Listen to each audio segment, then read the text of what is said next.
받들어 봉독을 하도록 하겠습니다. 지난주 말씀과 연결을 위해서 제가 11절부터 22절 봉독하도록 하겠습니다. 1년 6개월을 머물며 그들 가운데서 하나님의 말씀을 가르치니라. 갈리오가 아가야 총독되었을 때에 유대인이 일제히 일어나 바울을 대적하여 법정으로 데리고 가서 말하되 이 사람이 율법을 어기면서 하나님을 경외하라고 사람들을 권한다 하거늘 바울이 입을 열고자 할 때에 갈리오가 유대인들에게 이르되 너희 유대인들아 만일 이것이 무슨 부정한 일이나 불량한 행동이었으면 내가 너희 말을 들어주는 것이 옳거니와 만일 문제가 언어와 명칭과 너희 법에 관한 것이면 너희가 스스로 처리하라. 나는 이러한 일에 재판장 되기를 원하지 아니하노라 하고 그들을 법정에서 쫓아내니 모든 사람이 회당장 소스데네를 잡아 법정 앞에서 때리되 갈리오가 이 일을 상관하지 아니하니라. 바울은 더 여러 날 머물다가 형제들과 작별하고 배 타고 수리아로 떠나갈새 브리스길라와 아굴라도 함께 하더라. 바울이 일찍이 서원이 있었으므로 겐그레아에서 머리를 깎았더라. 에베소에 와서 그들을 거기 머물게 하고 자기는 회당에 들어가 유대인들과 변론하니 여러 사람이 더 오래 있기를 청하되 허락하지 아니하고 작별하여 이르되 만일 하나님의 뜻이면 너희에게 돌아오리라 하고 배를 타고 에베소를 떠나 가이사랴에 상륙하여 올라가 교회에 안부를 물은 후에 안디옥으로 내려가서 사람의 생각과 기대를 뛰어넘어서 역사하시고 또 당신의 뜻을 이루어 가시는 이 성령님의 역사는 죄악의 도시인 고린도에서 찬란한 꽃을 피웠습니다. 신약 성경에서 가장 다양하고 풍성한 성령의 은사들이 바로 이 기대하지 않았던 고린도 교회를 통해서 피어나고 역사할 줄은 바울 자신도 도무지 예상치 못한 일이었습니다. 바울은 사실 고린도에서 많은 두려움과 불안으로 위축되어진 의기소침한 소극적인 상태에 있었습니다. 그러나 주님은 그를 위해서 마음을 함께할 귀한 동역자들을 그곳에 예비해 주셨고 또 때맞추어서 복음의 동역자들을 합류하게 해주셔서 그 사역에 힘을 얻게 하셨습니다. 그로 인해서 우리가 지난주에 살펴본 바와 같이 수많은 열매들이 고린도에서 나타나기 시작했습니다. 심지어 유대인 회당의 최고 책임자요 지도자인 회당장까지도 개심하고 돌아왔습니다. 이런 눈에 띄는 현격한 변화와 열매는 마침내 그 유대인들의 대적자들의 시기와 분노를 불러일으키게 되었습니다. 그로 인해서 바울의 이 복음 사역은 다시 불안한 위기에 봉착하게 되었습니다. 그간의 경험을 통해서 이 심상치 않은 위기를 직감을 했는지 바울의 마음속에는 적지 않은 두려움과 불안이 깃들었던 것 같습니다. 우리는 이 고린도에서의 이 바울의 연약함에 대한 경험과 고백을 이해할 수 있어야 합니다. 성령의 사람도 위대한 복음의 열정에 사로잡힌 하나님의 사역자들도 때로 이와 같은 연약함을 경험할 수 있습니다.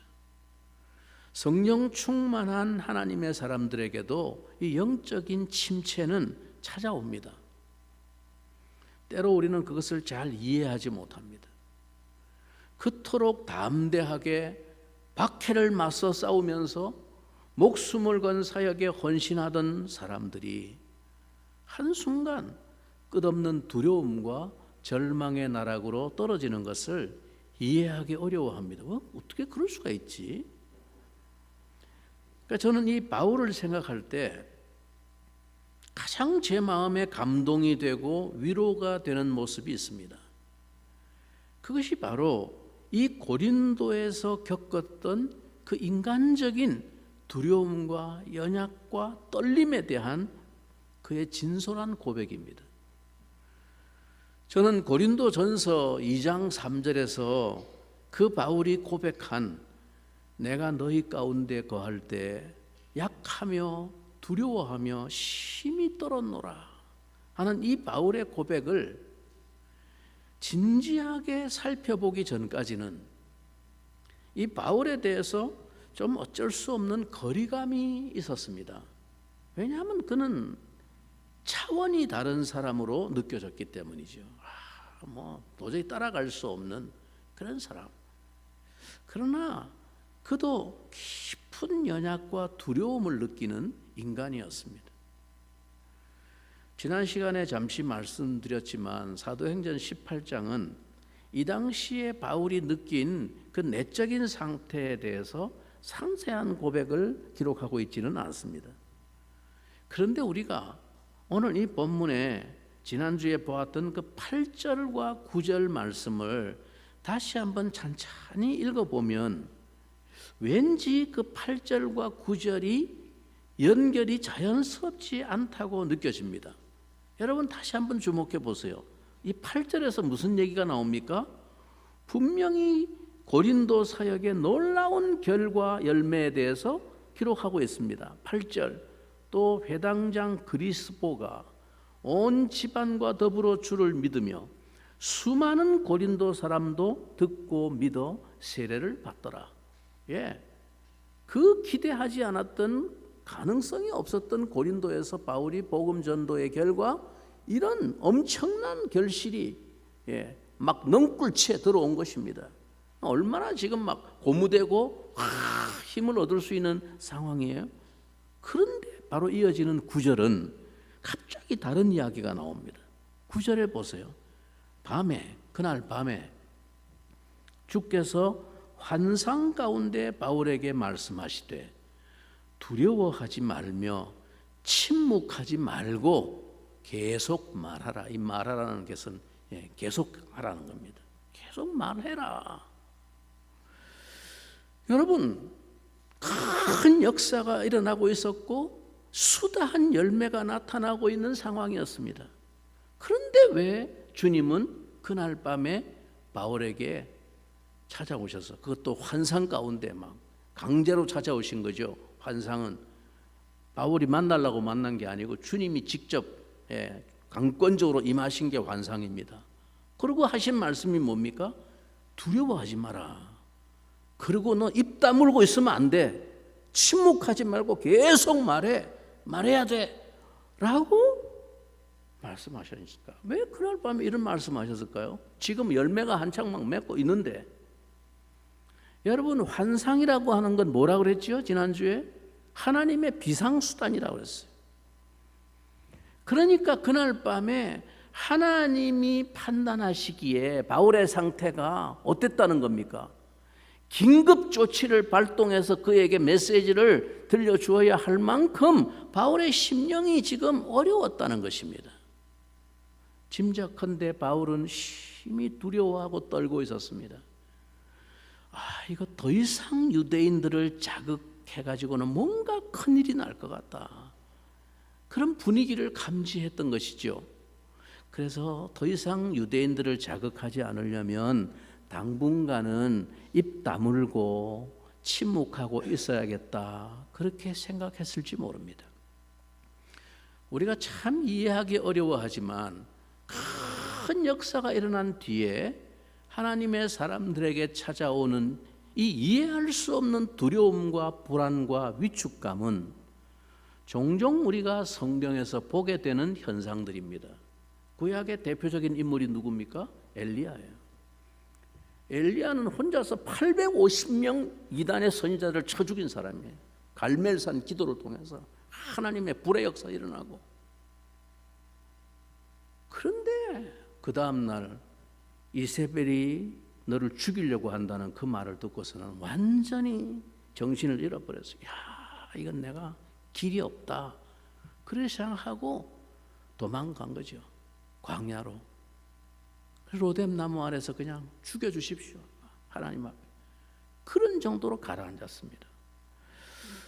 근데 우리가 이와 같은 경험을 통해서 한 가지 분명하게 깨닫게 되는 것이 있다면, 이와 같은 연약의 체험들이 우리를 다시 한번 깊은 겸손으로 이끌고 간다는 것입니다. 내가 아무리 위대한 능력에 사로잡혀 일하는 사람이라 할지라도 한순간도 주의 도우심이 없으면 즉시로 연약과 불안의 나락으로 떨어질 수밖에 없음을 발견하는 것입니다. 이 겸손한 자기 발견이야말로 우리를 다시금 한없는 주님의 능력에 붙잡히고 의존하게 만드는 축복의 전환점이 됩니다. 이게 하나님의 역사의 신비예요. 계속 잘 나가면 우리는 하나님의 나라가 금방 오고 승리할 것 같죠. 반드시 망합니다. 인간은 그렇게 하나님을 섬기고 일할 수 있는 존재가 아니에요. 원하든 원치 않든 우리의 연약함의 실체를 하나님은 경험하게 하십니다. 큰 역사가 일어나고 행할 때에도 그 역사가 내 능력이 아니고 나는 한순간도 하나님의 은혜가 나를 보호해 주지 않으면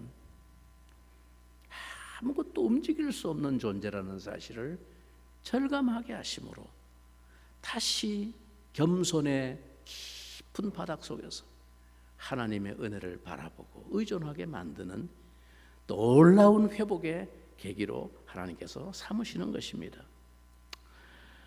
사랑하는 성도 여러분, 여러분이 때로 주님의 일을 힘쓰다가 갑자기 경험하는 연약함과 좌절감이 있습니까? 그러나 주님은 당신의 종들이 겪는 이 연약과 좌절을 놀라운 회복과 승리로 이끄는 재충전의 기회로 삼으시는 분입니다. 자, 9절 10절을 다시 한번 주목해 봅니다. 밤에 주께서 환상 가운데 바울에게 말씀하시되 두려워 말며 침묵하지 말고 말하라. 내가 너와 함께 있음에 어떤 사람도 너를 대적하여 해롭게 할 자가 없을 것이니 이는 이 성중에 내 백성이 많음이라 하시더라. 주님은 당신의 종들이 겪는 이 연약과 좌절의 고통스러운 밤을 외면하지 않습니다. 주님은 어김없이 두려움과 약함으로 떨고 있는 당신의 자녀들을 찾아오십니다. 그런데 여러분, 이것은 성령에 사로잡혀서 자신을 들여 주를 위해 일하는 사람들이 받게 되는 특별한 축복입니다. 그리고 그의 모든 약함을 치료하시고 큰 확신으로 채우시고 회복시켜 주십니다. 이 은혜로 말미암은 힘이 바울로 하여금 그곳에서 절망스러웠던 그 고린도에서 1년 6개월을 머물며 일하게 하였습니다. 여러분 한번 생각해 보세요. 인간적으로 가장 연약함을 절감하던 그곳에서 이제까지 일한 곳보다 가장 오래 일할 수 있는 능력을 얻게 하셨습니다. 과연 주님의 약속은 틀리지 않았음이 현실로 드러나는 사건이 발생합니다. 주님의 약속은 내가 너와 함께한다. 이 약속은 그냥 추상적인 위로가 아니었습니다. 주님은 이 고린도에서의 사역을 감당하는 동안 과연 그와 함께 해주시고 아무 대적도 그를 해하지 못하도록 지켜주셨습니다. 오늘 우리가 읽은 이 본문은 바로 그 대표적인 가장 중요한, 과연 하나님이 그날 밤에 말씀하신 그 약속대로 아무도 그를 대적하지 못하도록 주님이 그를 지켜주신다고 하는 이 사실을 실증해 보여주는 대표적인 사건입니다. 자, 바울이 불안한 직감을 가지고 예상했던 대로 유대인들은 음모를 꾸미고 있었습니다. 바울을 한 방에 결정적으로 제거할 수 있는 계획을 세우고 있었습니다. 본문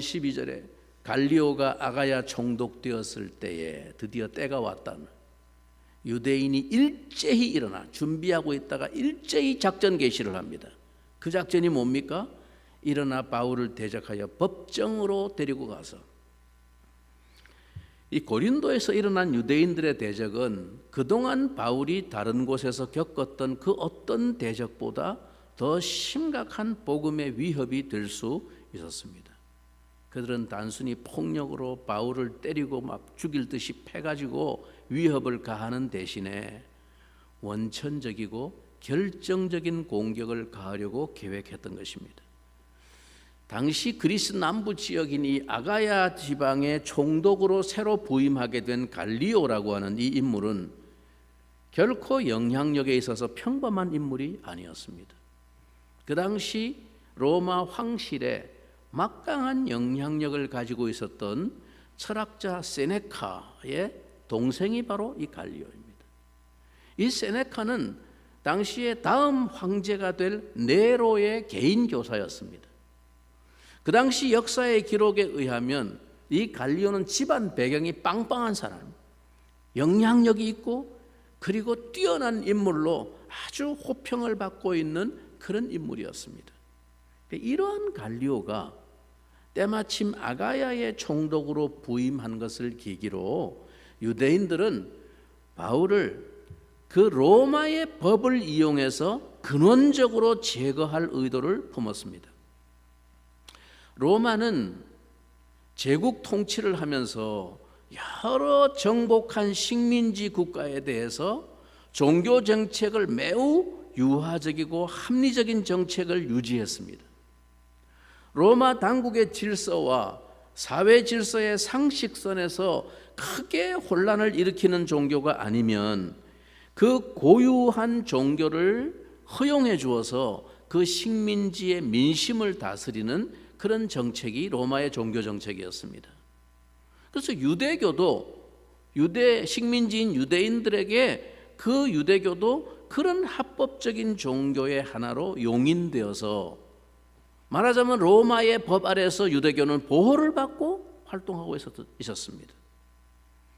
그래서 이 고린도의 유대인들이 머리를 굴린 게 뭐냐 하면 로마 총독에게 자기와 같은 동족인 유대인인 바울을 고소한 목적과 의도가 무엇인지를 우리가 알아야 됩니다.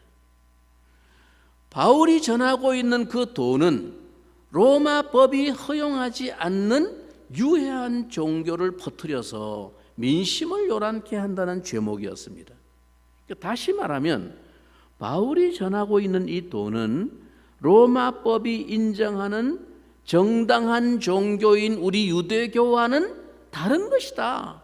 제가 같은 유대인이지만 제가 말하는 건 우리 유대교하고는 다른 걸 자꾸 얘기한다. 유대교의 율법을 어기도록 만드는 사교임을 강조한 것입니다. 그러므로 이는 법이 정당하게 허용하는 유대교의 범주로 인정할 수 없고 유해한 종교라는 사실을 총독에게 주지시키므로 이 영향력 있는 갈리오 총독의 판결로 영영이 로마 세계에서 그 전파를 할 수 없도록 차단시켜버릴 수 있다고 생각한 것입니다. 그것은 굉장한 지략 있는 음모였어요. 실제로 이것은 굉장한 위기였습니다. 만약에 이들이 고소한 내용이 인정이 되어서 이 갈리오의 판결이 유대인들의 주장을 받아들이는 쪽으로 나게 되면 그때부터 바울의 복음은 한마디로 불법 종교가 되는 것이고 이 판결은 그 이후 이와 관련된 문제에 그만한 영향력을 미칠 수 있었습니다. 대개 다른 지역의 총독이나 치리자들도 이 같은 골치 아픈 복잡한 종교 문제에 대해서는 영향력 있는 인물의 판례를 따르는 것이 통상적인 분위기였기 때문입니다. 요즘도 그렇죠, 여러분. 교회 문제, 종교 문제에 분쟁이 있어갖고 세상 법정에 고소하면요, 재판관들이 이거 취급 안 하려고 그래요. 하나만 착 비빌 돌리고 시간 연장하고 막 계속 골치 아프거든 이거. 저들끼리 싸움인데 무슨 그러니까 돌리다 안 되면 뭐 중재를 해보고 그러면 그래도 안 되면 어떻게 해? 뭐 이제 판결을 하게 되죠. 그러면 그것이 하나의 판례가 됩니다. 판례. 세상 법정에서 하나의 판례가 생기면 그 다음부터 이와 유사한 교회 간의 분쟁이나 이런 문제가 생겼을 때 대부분의 다른 법정에서도 선례 그 판례를 따라 그냥 골치 아프니까 더 이상 심리 안 하고 그 판례를 따라서 처리를 하게 되는 경우가 많죠. 이것은 하나님의 복음 역사의 상당한 위기였습니다. 그러나 하나님은 이방인 갈리오의 마음을 주장하셨습니다. 그는 아마 유대인에 대해서 좋지 못한 인상을 가지고 있었던 것 같습니다. 대개 당시의 문헌들이나 자료의 상황들을 보면 로마의 당시 상류층들은 이 유대인들에 대해서 아주 교양 없는 말썽쟁이들로 보았고 수리아나 애굽 등지에서 온 다른 종교들과 막 같은 부류로 취급을 했습니다. 그리고 무엇보다도 그 유대인들이 맨날 입만 벌리면 하고 있는 시시콜콜한 율법 해석과 관련된 이 종교적인 논쟁에 대해서 염증을 느끼고 있었습니다. 로마의 이 상류층들이나 교양인들이. 갈리오의 반응은 이 같은 유대인들을 향한 그의 부정적인 인상을 잘 반영하고 있습니다. 그는 이야기를 좀 들어보다가 바울이 이제는 자기 차례가 돼서 자기 변호를 하려고 입을 열려고 하니까 총독이 바울의 입을 막고 말할 필요 없어. 네 변호 안 해도 돼. 이거는 재판감이 아니야. 그냥 기각시켜버린 거예요. 그냥. 심리 자체를 거부해버림으로써 그 유대인들의 기도를 좌절시켰습니다.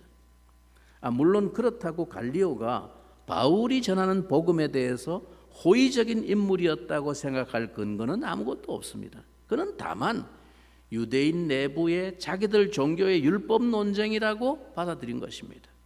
그 싸움을 로마 법이 판결해 줄 아무런 가치가 없다고 판단한 것이죠. 갈리오 총독은 그 유대인들의 고소를 기각시켜버리고 그 자리에서 바로 쫓아내버립니다. 여러분, 이 판결은 이후 바울의 복음 사역에 얼마나 든든한 발판이 되었는지 모릅니다. 바울은 이후에 최소한 10년 정도가 이 기독교회가 현저히 이방인 교회로 자리 잡을 때까지 이 판결의 덕을 보았습니다. 하나님은 당신의 복음 역사가 위기를 만나게 되었을 때 한 이방인 통치자의 판결을 통해서 그 대적들의 기도를 좌절시키셨습니다. 주님은 종종 이처럼 당신의 종들과 당신의 역사를 위해 이방인들의 법과 지위를 통해 길을 트시는 일을 행하시기도 합니다. 주님이 하시고자 하면 모든 것이 그의 도구로 동원될 수 있음을 믿으시기 바랍니다. 유대인들이 이 로마의 총독 앞에서 퇴짜를 맞고 쫓겨나는 것을 본 이방인 무리들이 그 지도자인 회당장을 붙잡아서 그 총독의 재판장 앞에서 막 폭행을 합니다. 이 시잘데없는 것들이 또 소란을 일으킨다고 막. 그렇지만 갈리오는 상관치 않았습니다. 이것이 당시 유대인들에 대한 이방 사회의 부정적인 정서를 보여주는 한 실례라고 할 수 있을 것입니다. 이 폭행을 당한 이 회당장의 이름이 소스데네라고 밝혀져 있는데 이 사람이 나중에 고린도전서 1장 1절에 보면 바울이 나 바울과 형제 소스데네가 너희에게 문안한다 하면서 편지를 시작할 때 첫머리에 언급되는 이름이 소스데네입니다. 이 소스데네와 여기 소스데네가 동일한 그 인물인지 확실하지는 않지만 개연성이 있습니다. 만약에 그 사람이라면 그는 이 사건 후에 그리스도인이 되어 바울의 귀한 동역자가 된 것이라 볼 수 있습니다. 여러분들이 지금 이런 이야기를 들을 때 그 장면이 오늘날의 관점에서 상상을 하면 잘 그림이 그려지지 않을 것입니다. 아니 뭐 법원에 가서 재판 받는데 재판정이 뭐 이렇게 혼란스럽고 무질서하게 무리들이 난동을 부리고 막 폭행을 하고 그럴 수 있나? 싶지만 이 당시의 헬라 문화와 로마 시대의 일반적인 재판정이라고 하는 것은 오늘날과 같은 구별된 건물 안에 딱 정형화된 공간으로 상상하시면 안 됩니다. 참고 사진을 몇 장 보고 지나가겠습니다. 우리 방송실에서 한번 사진을 띄워줄 텐데 이 사진이 한 20여 년 전에 제가 터키, 그리스 사도 바울의 발자취를 탐사하면서 고린도에 들러서 유적지를 탐사하면서 찍었던 사진인데 당시 카메라가 이제 뭐 소형 디지털 카메라가 막 보급되기 시작할 때라서 화소가 아주 약하고 작아서 선명한지 모르겠습니다.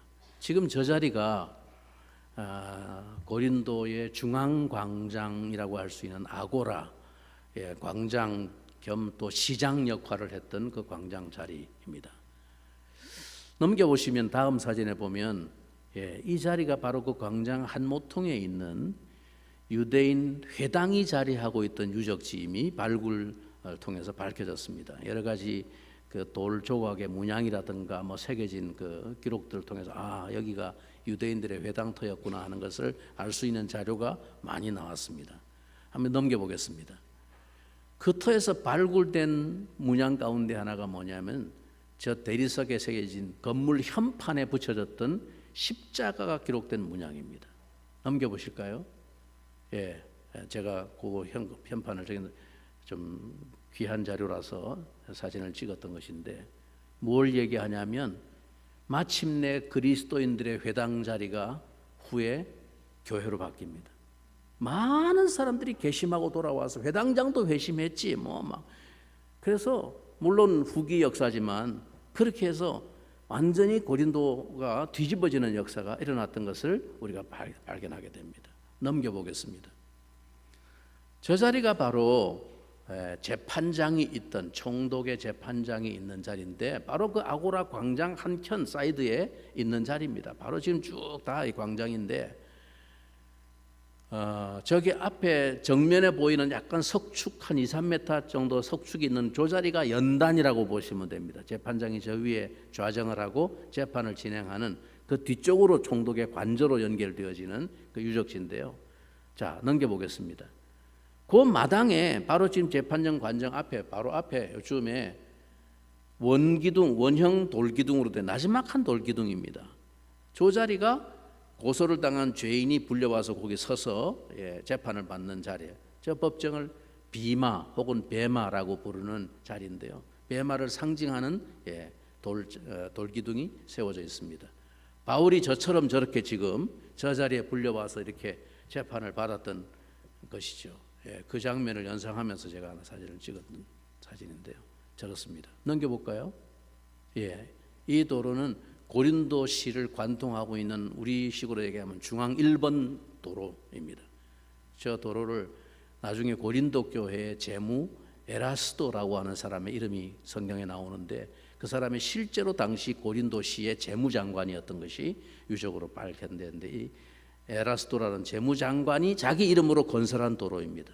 그리고 저 뒤편 꼭대기 산 언덕에 아프로디테 여신의 신전이 있었고 저 신전에 섬기는 여자 사제들이 1000명이 섬기고 있던 창녀들이 있었던 그 타락의 도시가 바로 지금 에베소 고린도 도시입니다. 일부만 몇 장만 제가 지금 여러분에게 보여드렸습니다. 이런 상황이기 때문에 그 재판정이 이런 식으로 건물 안에 차단되어 들어오는 것이 아니고 재판장이 앉는 자리만 딱 구분되어 있고 물론 기둥도 세워져 있고 하지만 그냥 누구나 다 볼 수 있는 광장 같은 그런 개념이었기 때문에 전통적인 그리스의 광장 정치의 문화가 그대로 이어져 있던 것을 봅니다. 그러니까 시민들이 다 참관도 하고 구경도 하는 것이죠. 됐습니다. 이 갈리오의 판결 이후에 바울은 고린도를 떠날 때까지 사역을 계속 할 수 있었습니다. 이 일이 바울을 대적하려는 유대인들의 기도를 완전히 꺾었는지 다른 지역에서와 같은 끈질긴 유대인들의 공격은 그날 이후로 더 이상 고린도에서 나타나지 않았습니다. 제2차 선교 여행에서 바울을 이끌어 오신 성령님의 역사는 참으로 많은 교훈을 얻게 하는 과정이었습니다. 아마 바울은 고린도의 이 사역을 보면서 이렇게 자신을 이끌어 오신 성령의 신비한 역사에 감탄하게 되었을 것입니다. 이제 그는 다시금 사역을 시작하기 전에 이 여행을 이끌어 오신 성령님의 역사를 자기를 파송한 교회인 수리아 안디옥 교회에 가서 간증하고자 하는 뜻을 가지고 고린도를 출발하게 됩니다.